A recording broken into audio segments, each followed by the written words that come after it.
aerosols, and administration of medication for infants and children.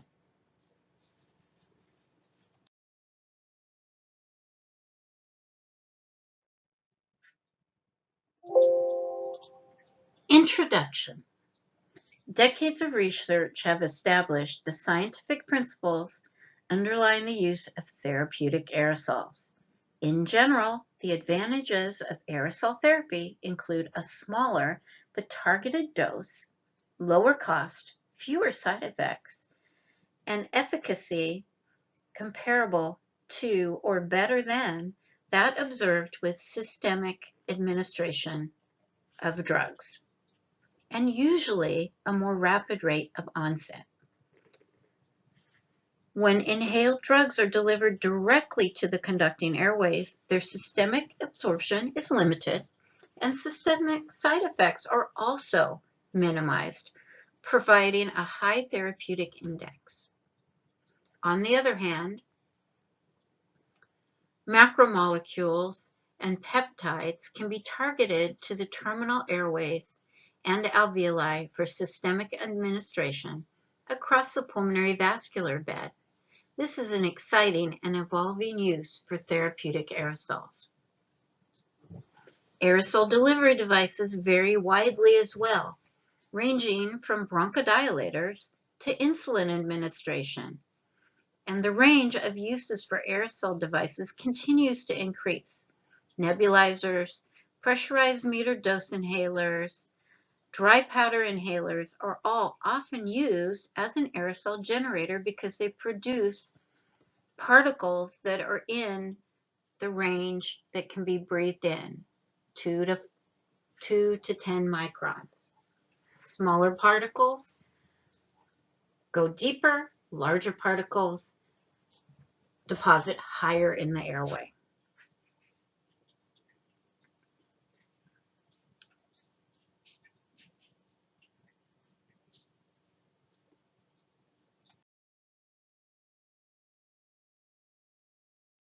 Compared to adults, infants and children have a much smaller airway diameter and have higher and more irregular breathing rates.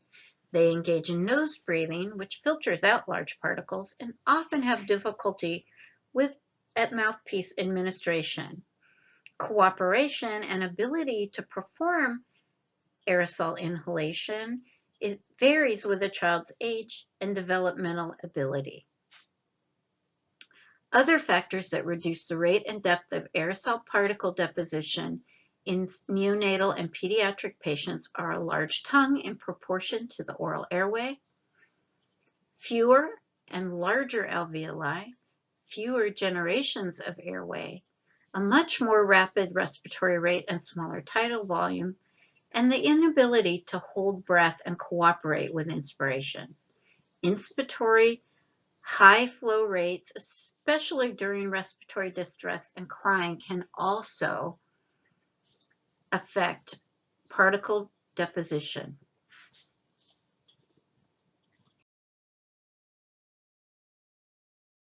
Particle mass, lung deposition, and regional distribution of aerosols is limited concerning neonates, infants, and young children.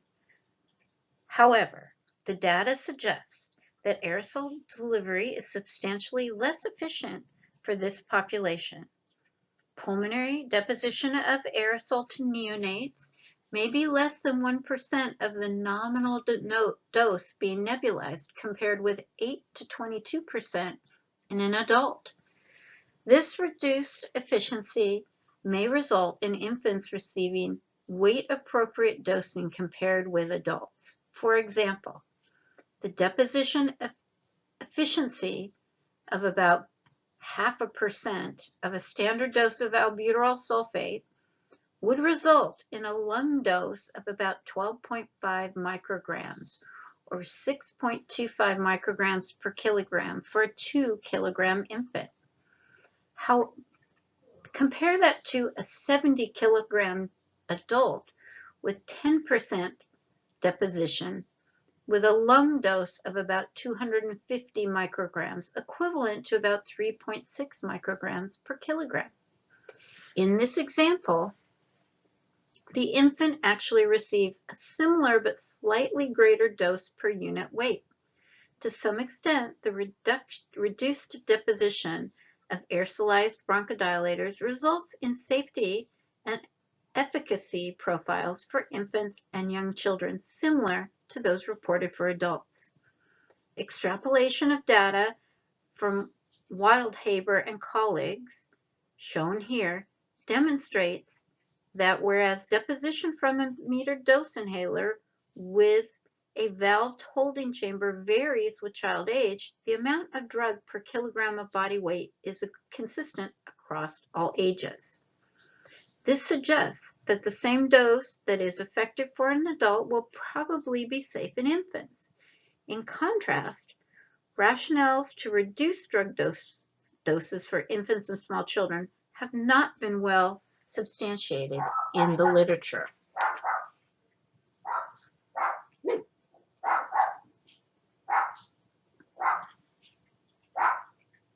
Erzinger et al. Demonstrated that using a lung simulator, that aerosolized drug from a continuous breath-enhanced nebulizer has a relatively consistent output. The drug inhaled at the mouth of this in vitro model varies with different simulated breathing patterns, so infants and small children are apt to inhale less of the aerosol emitted from the nebulizer than larger adults. Tidal volume, I/E ratio, inspiratory flow rates are all key to the ability to effectively inhale from a nebulizer. In infants younger than 6 months of age, reduced inspiratory flow rates and a very broad range of I/E ratios result in less aerosol being inhaled than a larger child or adult.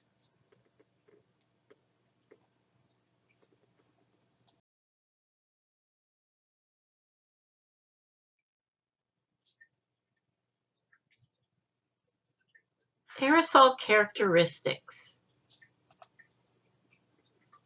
We'll start with deposition of particles. An aerosol is a group of particles that remain suspended in air for a relatively long time because of low terminal settling velocity. The terminal settling velocity of a particle is the velocity at which the particle will fall because of gravity through the air, and it is related to the size and the density of the particle. Aerosols are also described by their geometric standard deviation, or GSD, a measure of the particle size distribution.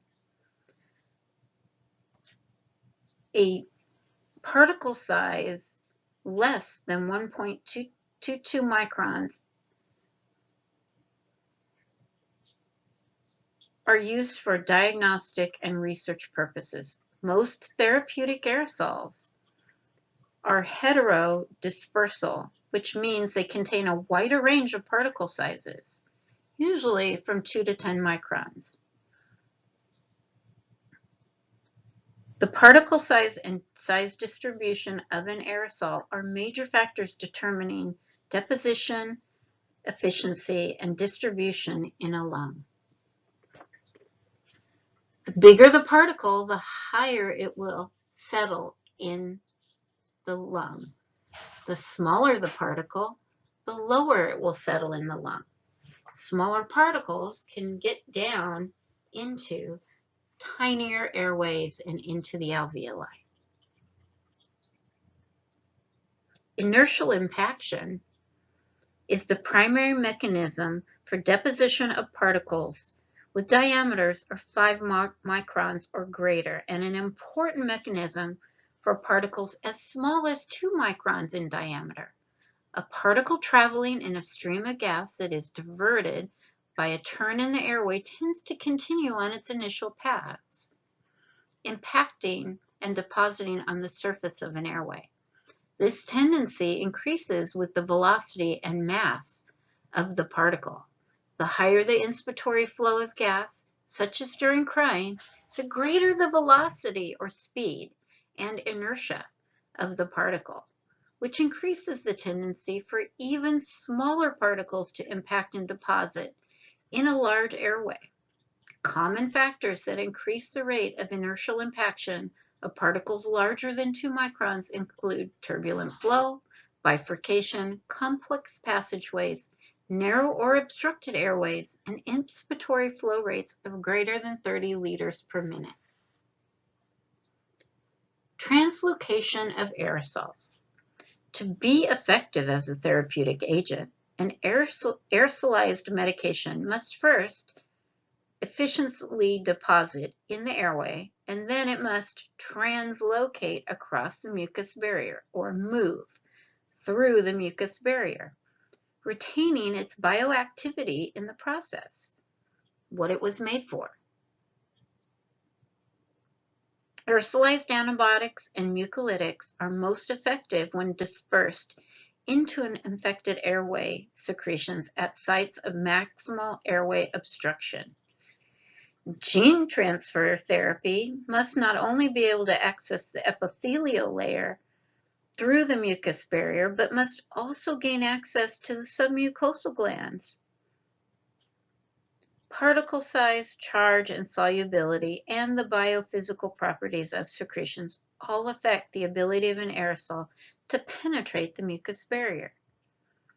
A consistent inverse relationship exists between molecular mass and particle diffusion through the mucus, especially at molar masses greater than 30 kD. Turbulent flow and airway obstruction can affect the airway deposition pattern. Other factors that limit efficacy, especially of big molecules or macromolecules, include binding to the constituents of mucus, including mucin and DNA, and the breakdown of bioactive molecules by proteinase and other enzymes. Drug dose distribution.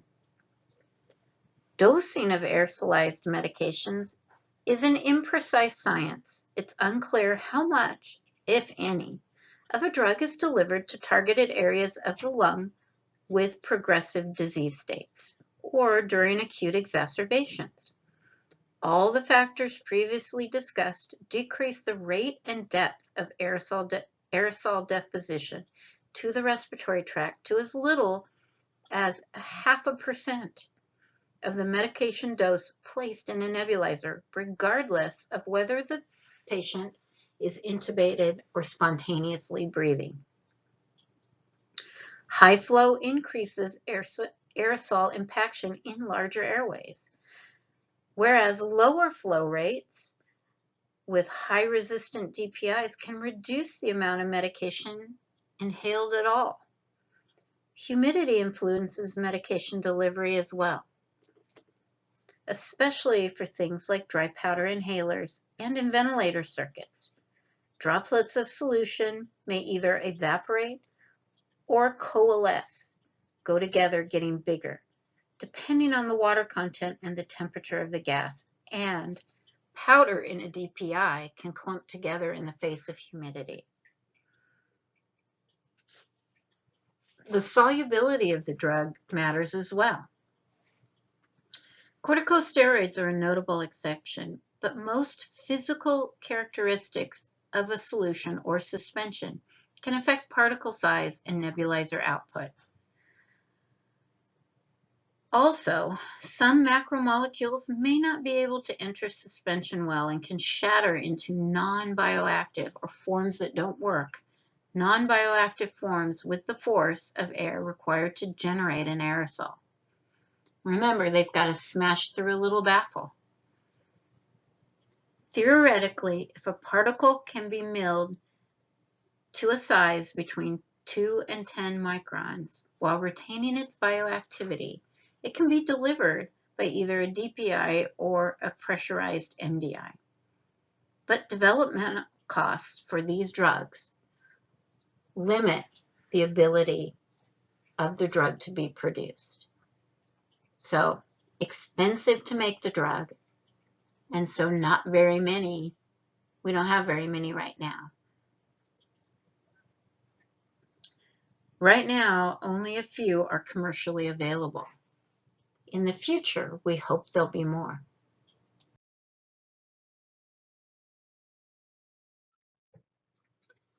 Aerosol delivery. How do we get this stuff into the lung?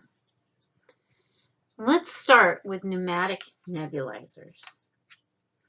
Pneumatic nebulizers, or small volume nebulizers, most of them, use the Bernoulli principle to drive a high-pressure gas through a restricted orifice and draw the fluid into the gas stream from a capillary tube stuck down into the solution.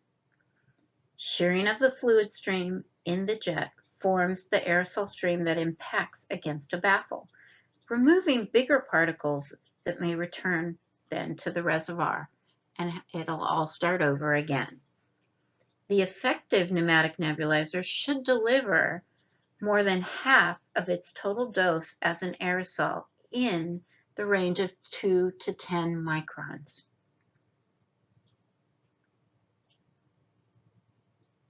Performance, though, varies. It varies with how much you dilute the medication with, operating flow, pressures, gas density, and the manufacturer. The amount of drug that is nebulized increases as the volume of the dilution is increased. Residual volume of medicine that remains in a commercial small volume nebulizer varies, anywhere from half a milliliter to 2 milliliters. So, if you add a little bit of diluent, it dilutes the drug, making more bioactive material available that can be inhaled.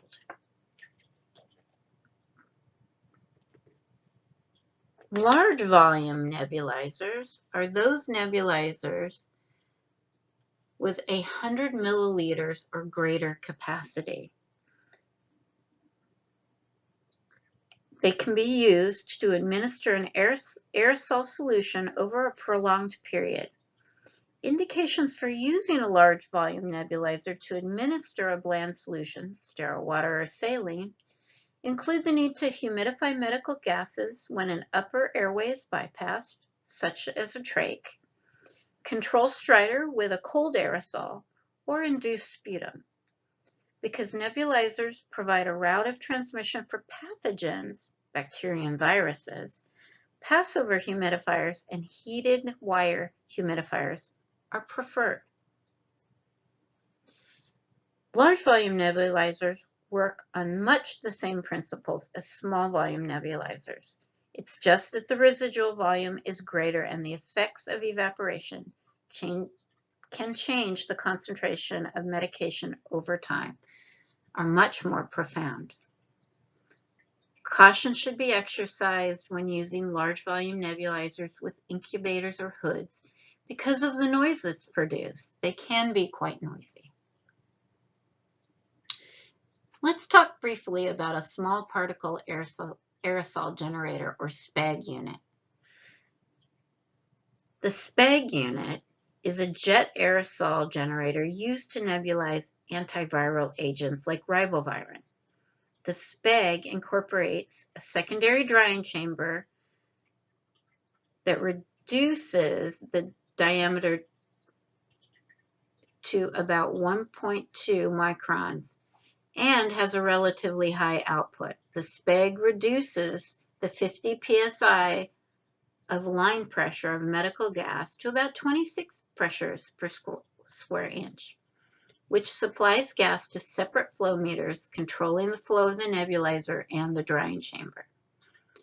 As the aerosol leaves the medication reservoir, it enters a long cylindrical drying chamber where additional flow of dry gas reduces the size of the aerosol particles through evaporation.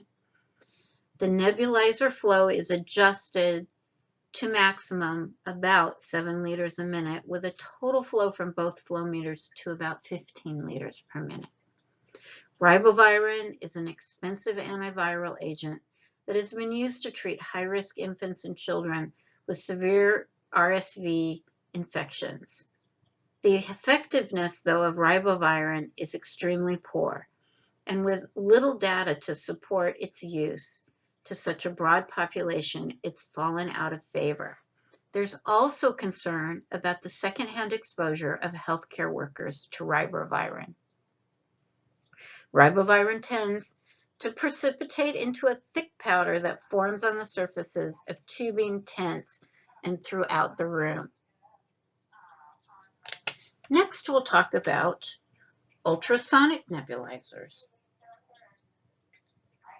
Aerosol is produced in an ultrasonic nebulizer by focusing sound waves, which then disrupt the surfaces of the fluid, creating a standing wave that produces droplets. Flow from a fan pushes the aerosol out of the chamber.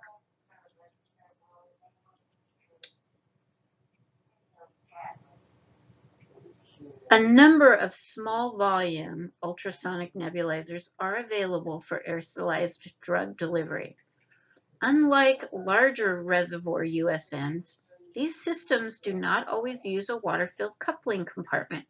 Instead, medication is placed directly into the manifold on top of the transducer. The patient's inspiratory flow draws the aerosol from the nebulizer into the lungs. As the ultrasonic nebulizer operates, the aerosol remains in the medication cup or chamber until a flow of gas draws the aerosol from the nebulizer. Thus, during exhalation, aerosol generated by the USN remains in the chamber awaiting the next breath. Small volume ultrasonic nebulizers may have less residual drug volume than small volume nebulizers, pneumatic nebs, reducing the need for a large quantity of diluent to ensure delivery of a drug. However, several hazards, in addition to bacterial contamination, are associated with using an ultrasonic nebulizer. The high-density aerosol from ultrasonic nebulizers has been associated with bronchospasm and increased airway resistance and irritation. Overhydration can also occur. So let's talk about an improvement to ultrasonic nebulizers. This is a vibrating mesh neb. Vibrating mesh nebs use electricity to stimulate a piezoelectric element to vibrate a ceramic or metal disc, which in turn presses or pumps medication through multiple orifices. Vibrating mesh nebs are two types: passive or static mesh nebulizers that use an ultrasonic horn to generate vibrations that produce aerosol to be inhaled by pushing medication through a static mesh, or active mesh nebulizers, which use a piezo ceramic element positioned surrounding a dome-shaped aperture plate containing 1,000 to 4,000 tapered apertures to vibrate the mesh at a frequency greater than 120 kilohertz, creating a micro-pumping action that makes liquid pass through the aperture and break up into fine droplets.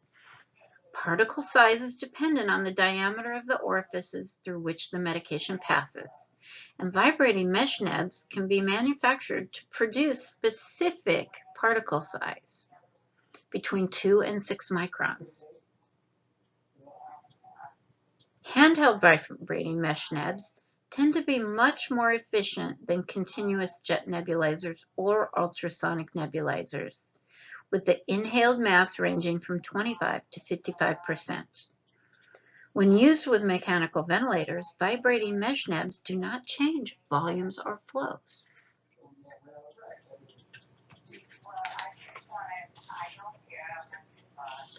Pressurized metered dose inhalers.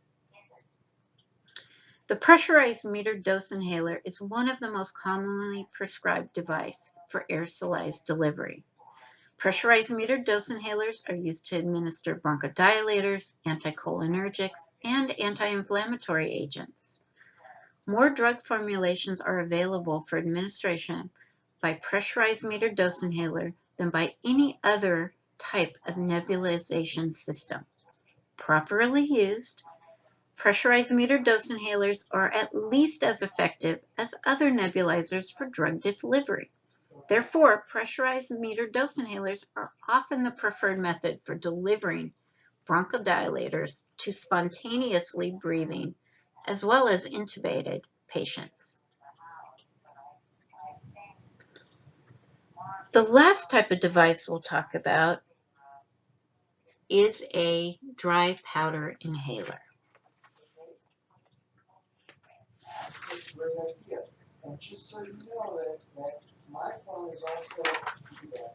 Dry powder inhalers create aerosols by drawing air through a dose of dry powder medication. The powder contains micronized drug particles, less than 5 microns, with larger lactose or glucose particles greater than 30 to 100 microns in diameter. It contains micronized drug particles bound to these loose aggregates. Micronized particles adhere strongly to each other and to most surfaces. In addition to the larger particles of the carrier decrease cohesive forces in the micronized drug powder so that separation into individual breathable particles occurs more readily. Thus, the carrier particles aid the flow of the drug powder from the device. These carriers also act as filters, adding bulk to the powder when the unit dose of a drug is small. Usually the drug particles are loosely bound to the carrier and they are stripped from the carrier by the energy provided by the patient's inhalation.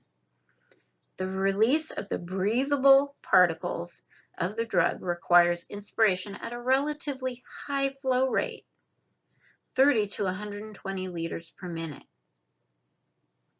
DPIs produce aerosols in which most of the drug particles are in the breathable range, with a distribution of particle sizes differing significantly among different DPIs.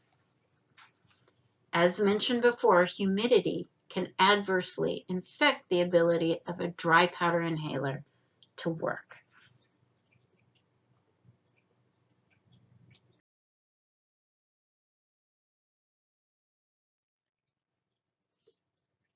Device selection and compliance. Whenever possible, patients should use only one type of aerosol-generating device for inhalation therapy. Each type requires a different technique and repeated instruction is necessary to ensure that a patient uses the device properly and with a proper interface for the patient's age and ability.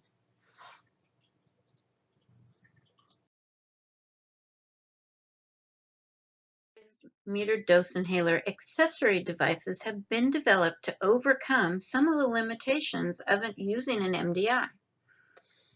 Things like hand-breath coordination problems, high oropharyngeal deposition, and difficulty in tracking the doses. Accessory devices include spacers, valved holding chambers, and dose counters. Spacers and holding chambers reduce oropharyngeal deposition of the drug, so getting the drug in the wrong place or in the mouth, relieve the bad taste of some medications, eliminate a cold freon effect, increase the amount of particle in the breathable range, and improve deposition to the lower areas of the respiratory tract, and significantly improve therapeutic effects. 50 to 80% more drug when using a valved holding chamber.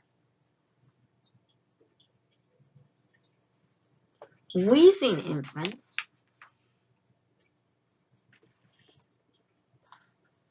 valved holding chambers make metered dose inhaler as reliable as small volume nebs for aerosolized administration.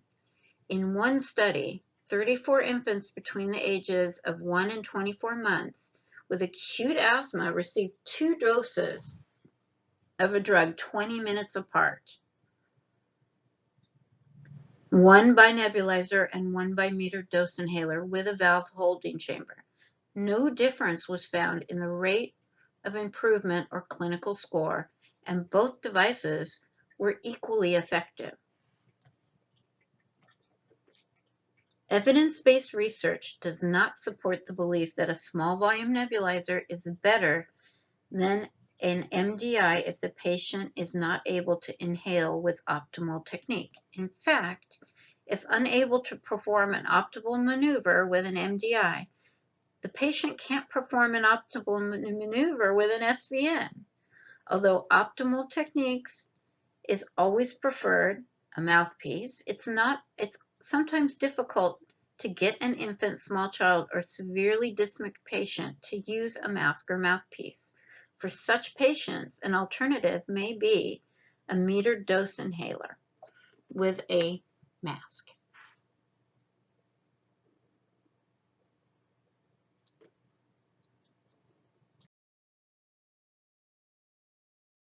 How do you recommend the right device to give your drug to your patient?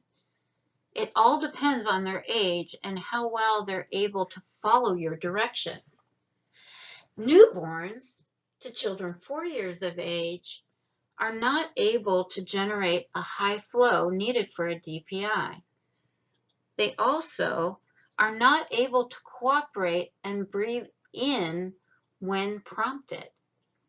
A nebulizer with a mask or a pressurized metered dose inhaler with a valved holding chamber are preferable for this age. Similarly, children age 4 to 5 may or may not be able to follow directions. Again, for this group of patients, a nebulizer with a mask or a pressurized metered dose inhaler with a valve holding chamber are preferable. Children to age 6 to 12 can use a pressurized metered dose inhaler with or without a valved holding chamber, but they still need some kind of spacer. A DPI or breath-actuated MDI or nebulizer is appropriate for this age, as long as they're able to cooperate and follow instructions.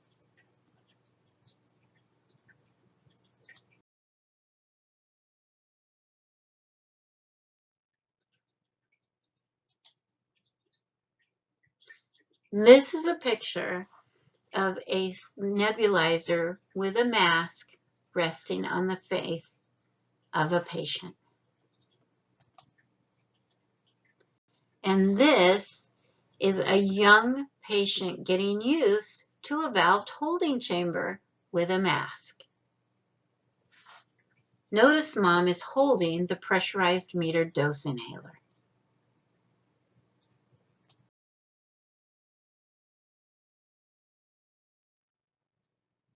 So you're the therapist in the ER, and you have a child, an asthmatic child, come in, and you have to treat them. What are some considerations? Well, first, when did these symptoms start? And what medications did they take that helped or didn't help, and how much?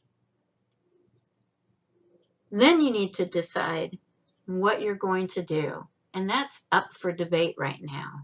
Should you use a metered dose inhaler to give drugs? Should you use a nebulizer? Should you do intermittent therapy or continuous therapy or undiluted bronchodilators? Well, let's talk about intermittent versus continuous therapy first. If a patient doesn't experience relief of symptoms with standard dosing, 2.5 milligrams of albuterol,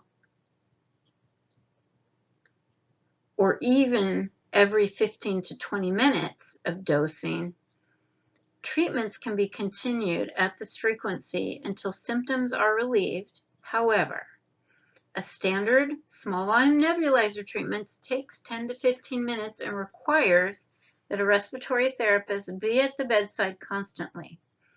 An alternative to intermittent treatment is continuous nebulization delivered in a controlled way of medication over an extended period, with the patient monitored for rapid identification of increases in heart rate. Doses of albuterol between 2.5 and 15 milligrams per hour have been shown to be effective in treating acute exacerbations of asthma in both adults and children. One strategy for continuous nebulization of a drug is to use an intravenous infusion pump to drip a premixed bronchodilator solution through a port and into a reservoir of a standard small volume neb, or a specialty neb, such as a mini heart. More recently, a vibrating mesh neb, the AeroNeb or Aerogen, can be used with a port to drip feed and continuous operation. Although beta-2 agonists are the first-line agents for acute exacerbation of asthma, data from both adults and children suggest that ipratropium bromide is synergistic with beta agonists for therapy of acute asthma. Combination bronchodilator therapy using albuterol and ipratropium bromide in patients with severe asthma significantly reduces the percentage of patients hospitalized. However, it's important to remember that poor relief of acute asthma with bronchodilators may signify a non-asthmatic cause for wheezing, such as a foreign body or tracheitis. Small children and infants with bronchiolitis respond poorly to bronchodilator medications, which are therefore not recommended for that condition. So what about undiluted bronchodilators? A faster method of administering albuterol is achieved by placing undiluted medication into a nebulizer. Diluent is typically added to the medication in the nebulizer to reduce the fraction of the dose that is trapped in the residual volume. However, with undiluted administration, enough medication must be added to the nebulizer to exceed the residual volume of the nebulizer and to allow 1 to 2 mils of albuterol solution, 5 to 10 milligrams, to be nebulized. Patients should be very closely monitored during administration, and the treatment should be terminated if the patient has a significant reduction of symptoms and begins to develop tremors or other side effects like high heart rate. Undiluted albuterol administered with specialty nebulizers achieves similar improvements in clinical status in less time.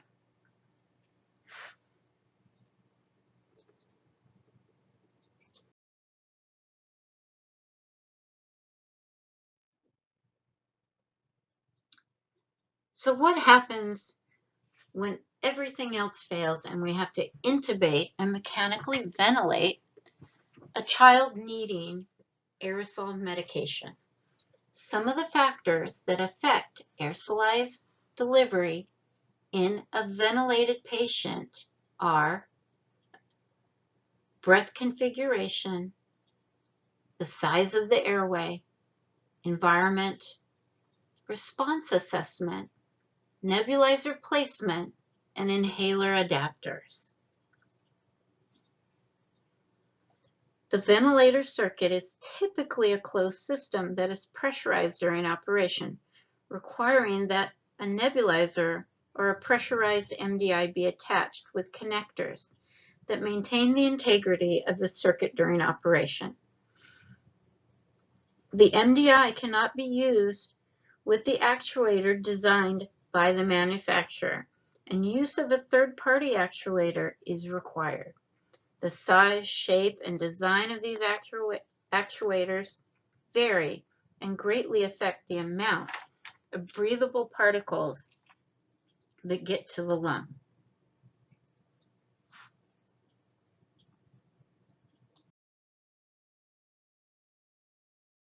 Other factors affecting aerosol delivery are aerosol particle size, the endotracheal tube, Heating and humidification, the density of the inhaled gas, and what mode you have your ventilator and the settings.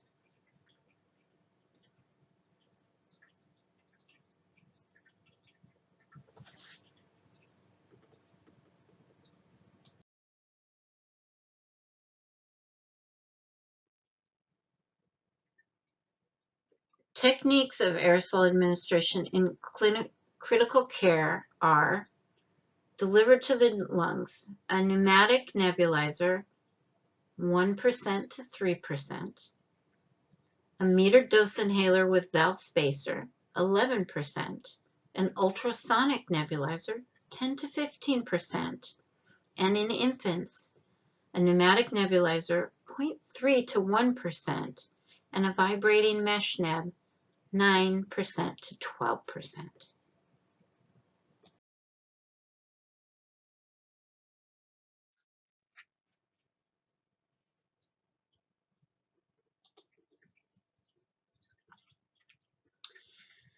So let's talk about bronchodilator administration.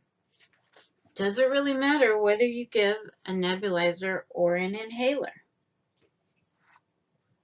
Nebulizers and pressurized metered dose inhalers are equally effective in the treatment of airway obstruction in ambulatory children. Similarly, nebulizers and metered dose inhalers produce similar therapeutic effects in mechanically ventilated patients as well. The use of metered dose inhalers for routine bronchodilator therapy in ventilator-supported patients is preferred because of several problems associated with the use of jet nebulizers. However, vibrating mesh nebs that do not add any volume to the circuit can be used on a ventilated patient. Care of accessory devices and nebulizers. For intubated infants and children with increased work of breathing and poor I/E ratios, and for those in whom intubation is imminent, a nebulizer or MDI adapted to a resuscitation bag can be used. The same fraction of inspired oxygen is used with the jet nebulizer and the resuscitation bag. Flow to the nebulizer should be optimal for the nebulizer used, and flow to the bag should be reduced to compensate for flow from the nebulizer. When using a bag and mask to deliver medication, care must be taken to avoid gastric insufflation or getting air to the stomach, and pulmonary hyperinflation or hyperventilation or hypoventilation.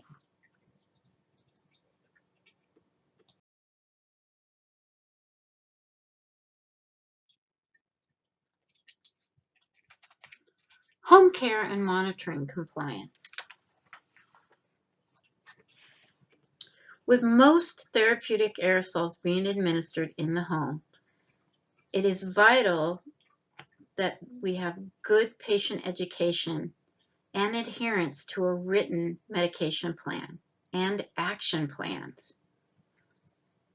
All must be in place. For twice daily administration of some medications, these can be administered along with brushing the teeth. It helps children to remember to take their inhaled medications. The use of a medication diary for older children or for parents can help, especially when an emergency arises and a history is needed of when medication is used.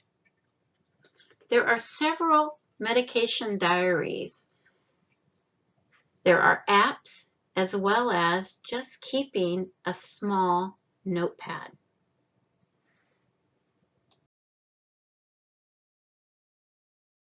Equally well. The last thing that we'll talk about today are some of the medications other than bronchodilators that are given for aerosolized delivery. Aerosol systems can deliver high concentrations of antibiotics to the airway with low systemic bioavailability. This reduces toxicity. This approach is particularly important in patients with cystic fibrosis, who often require courses of antibiotic therapy. It's common for them to take inhaled antibiotics daily, every other month. Some of these include Toby, tobramycin is an anti-pseudomonal antibiotic.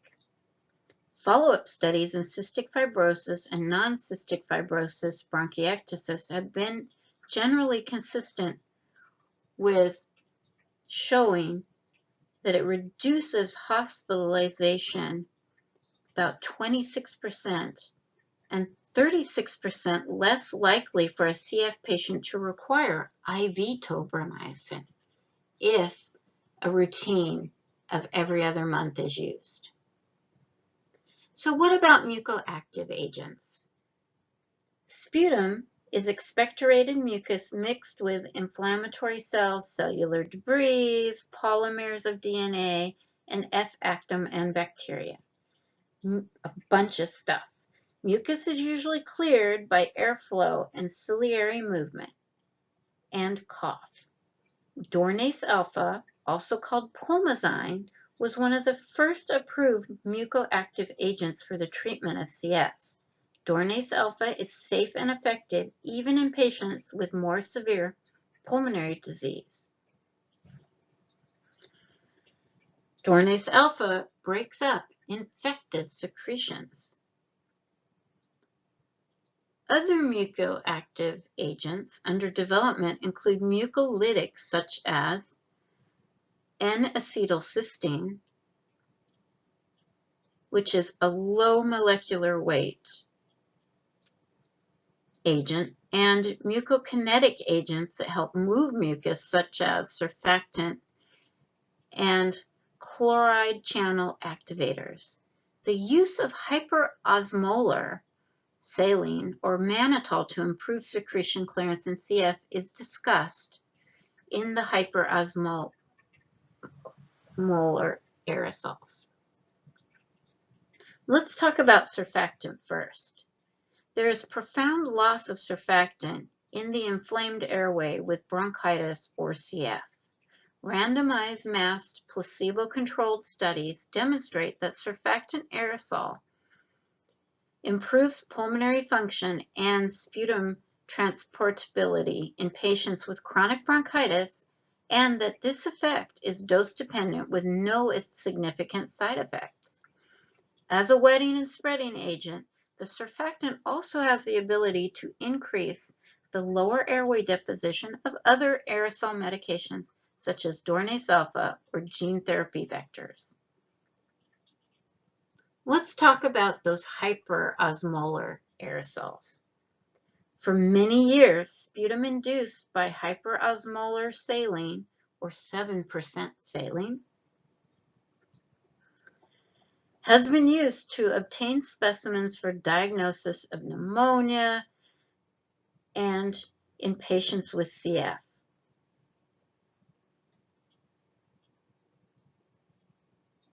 Studies suggest that although this therapy is readily available and inexpensive, it's been reported that hypertonic saline is not as effective as Dornase alpha in the therapy of CF lung disease. Gene transfer therapy represents a whole new use for aerosols. Efforts in this area have centered largely on complementary or copy DNA transfer of the normal CF transmembrane regulator or CFTR gene to patients with CF. Gene transfer was first attempted by inserting the normal CFTR gene into a replication defective adenovirus vector with a bolus of bronchoscopic delivery of the vector. An unanticipated host immune response to the vector led to reevaluation of this strategy. For gene transfer to be effective, the vector and its package must be non-immunogenic and stable to shear forces during aerosolization and safe to the transfected cells. The vector should not increase cell turnover, and it should be able to stably integrate into the progenitor or basal cell genome and be safe and effective with repeated administration. CF is the cellular target that has not been clearly identified as an epithelial goblet submucosal gland, or can include all of these. The amount of gene and vector and persistence in the airway must be determined for each vector and delivery system, and these can vary. Aerosols can be targeted to different sites in the airway. Small particles can go to the alveolus, and they can be effective for systemic delivery of large molecules through the extensive pulmonary vascular bed. Insulin is likely to be a first such medication introduced for systemic administration by aerosol administration. Insulin is one of the first medications that was administered by aerosol because the nebulizer and insulin formulation are available. Absorption and efficacy are highly unpredictable. This has changed dramatically with the development of ultrafine particles in aerosolized medications and devices that can efficiently and reliably target the alveolar space.